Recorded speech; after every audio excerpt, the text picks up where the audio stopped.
let's talk about the horse race because it is amazing. You think about just the leaps and bounds that Vanguard is making in terms of the flows, even with that big hit that BlackRock had in terms of the Bitcoin ETF. BlackRock still has a narrow lead over Vanguard when it comes to total assets, but when does that actually flip? Starting with an easy question.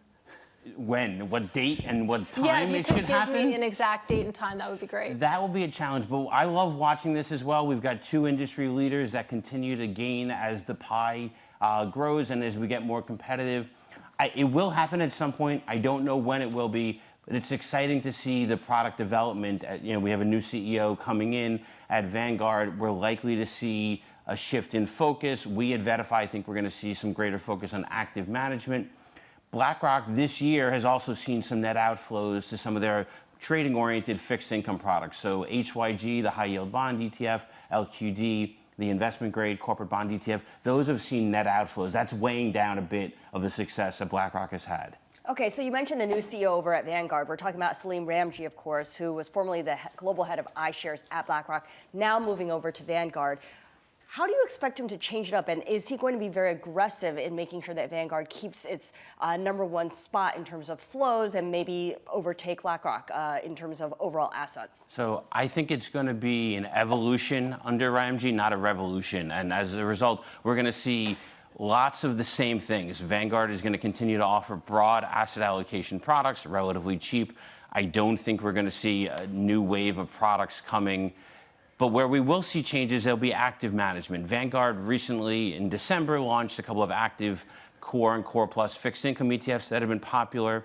We've seen growing demand for actively managed ETFs. Vanguard has a huge heritage in active management just in mutual fund land. So I think we're going to see Vanguard evolve into more of an active ETF provider. And we saw earlier on the flows chart, JP Morgan and Fidelity are further ahead in terms of active ETFs.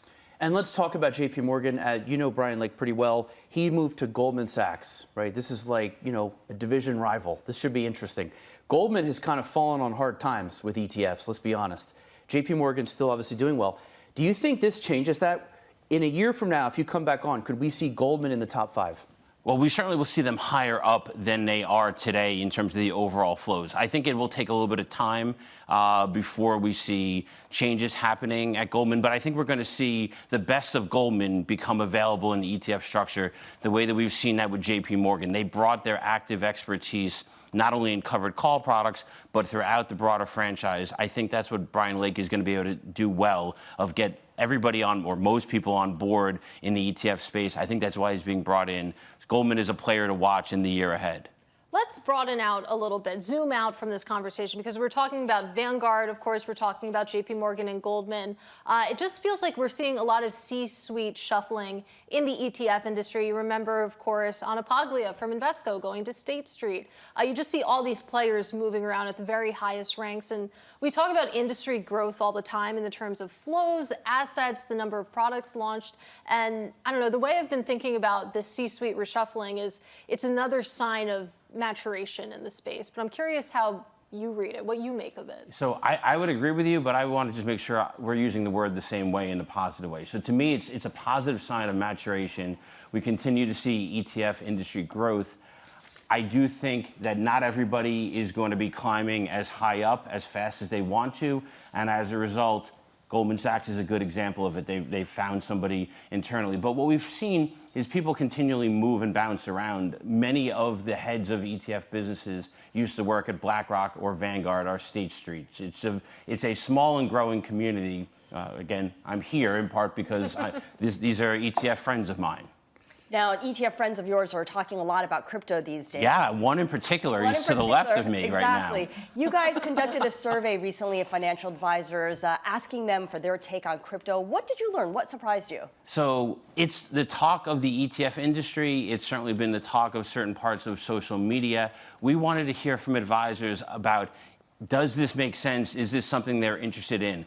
And the data that we had was quite compelling to me. There's about 1/5 of the audience doesn't want anything to do with crypto at all. They stop talking about it and focus on something else. There's about 1/4 of the audience that was really excited and eager to buy in, and I think that's why we've seen strong inflows from BlackRock, from Fidelity, from Invesco and other firms. And then there was that healthy middle. Some people who were they were interested in learning about it, they were more curious, or they liked it, but they wanted more education. And that's something we at VettaFi are working to do, of increase awareness and education.